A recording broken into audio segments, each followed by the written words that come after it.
What is going on, Jet fans? Matt O'Leary back with another video. It's a quiet time right now in the NFL, so I like to do this. I don't think I did it last year, but a few years prior, I would take a look at this roster and look at who I think are some overrated players and underrated players. So we're getting into our overrated and underrated series. We'll do overrated today. Underrated will come out at another point this week. So let's get into this video. As a reminder, overrated does not mean bad. All it means is that either the organization or Jet fans view them a little bit higher than I think they should. And that's fine. Everyone's going to have a different opinion. You can let me know in the comments how you feel about the guys that I bring up, and put your own names in the comments.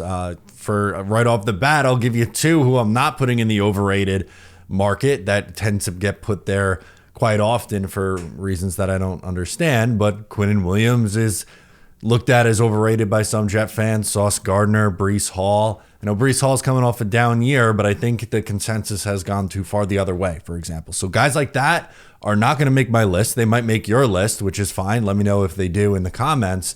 But for me, starting us off here, I'm going to put Jaime Sherwood down as one of the overrated players. And I don't think Jaime Sherwood is a bad NFL player. In fact, I think he proved himself to be a capable starter. But the Jets gave him a 3-year, $45 million contract this offseason.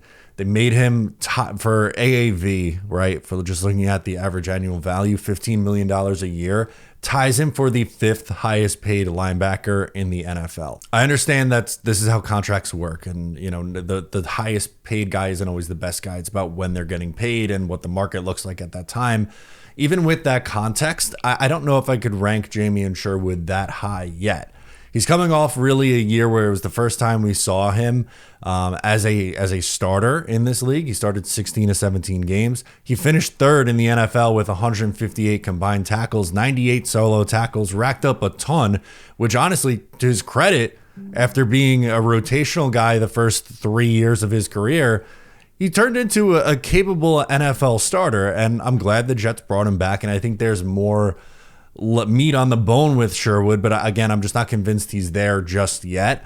As a converted safety, in my opinion, he leaves a little bit to be desired in coverage, which is something that I thought would be one of his strengths of his game. In fact, I think his tackles and his play in the run game was actually honestly better than what he was doing in coverage. He allowed a 76.3 reception percentage when targeted and 435 receiving yards. Quarterbacks had a 96.4 passer rating when targeting Jaime Sherwood in coverage. I think the Jets defense took a really big hit when they lost CJ Mosley for essentially the entirety of last year. And as the Mike linebacker, I think it's going to be on Sherwood to take that next step in getting guys lined up pre-snap, and he's not there. And that's an unfair ask. Mosley was one of the smartest linebackers in the NFL and was really, really good pre-snap and had the Jets lined up essentially perfectly for 2 years, right? In 22 and 23, the defense was great.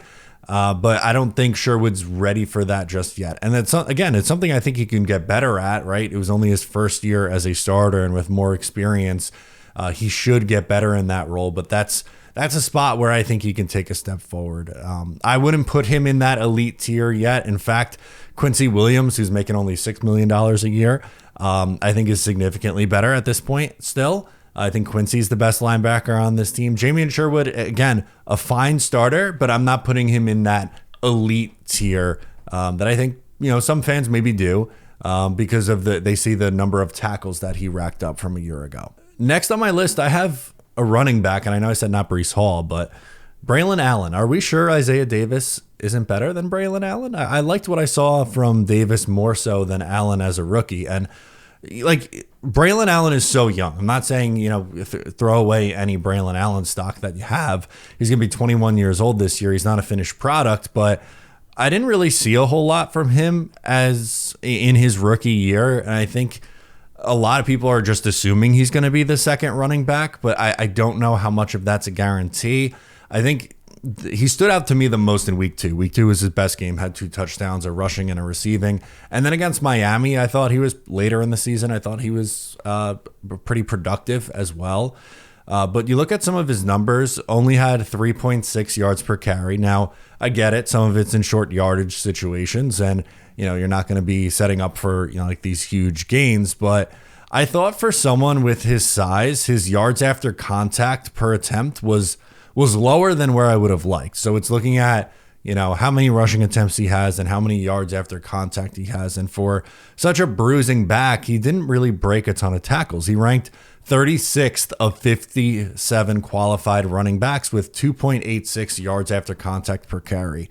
And I know this isn't his strength, but in breakaway percentage, he was 56th. Only Ezekiel Elliott had a lower breakaway running percentage. On the contrary, if Isaiah Davis had enough carries to qualify, he didn't. He was under that qualifier. His 4.2 yards after contact per carry, would have put him number 1 in the NFL. The last guy that I'll mention is Brandon Stephens, and I don't think Jet fans underrate Brandon Stephens. This is more so about the Jets organization, whether it's Aaron Glenn or Darren Muji, overrating Stephens. He got a 3-year deal with a $12 million AAV, and I know it sounds harsh, but he really wasn't good last year. He struggled mightily in Baltimore. He allowed the second most yards for any corner in the NFL last year. He was better the year prior, no doubt about it, right? Like in 2023, if he plays closer to that, I think the Jets will be fine. But is AZ Thomas, who's a 3rd-round pick, not already hot on Brandon Stephens' tail? Based on the reporting out of OTAs and minicamp, it seems like, Thomas looks really good and Stephens has struggled so far. And I get it. It's minicamp and OTAs. We're not writing anything in stone just yet. But Stephens has a lot to prove this summer. And AZ Thomas was someone in the 3rd round that felt like he should have went a lot higher than where he was drafted. Dom C, who does our draft guide with Talking Jets and is a big part of that channel in our draft coverage, loves AZ Thomas. He had him as a 1st-round talent and thinks that he could be a starting outside corner.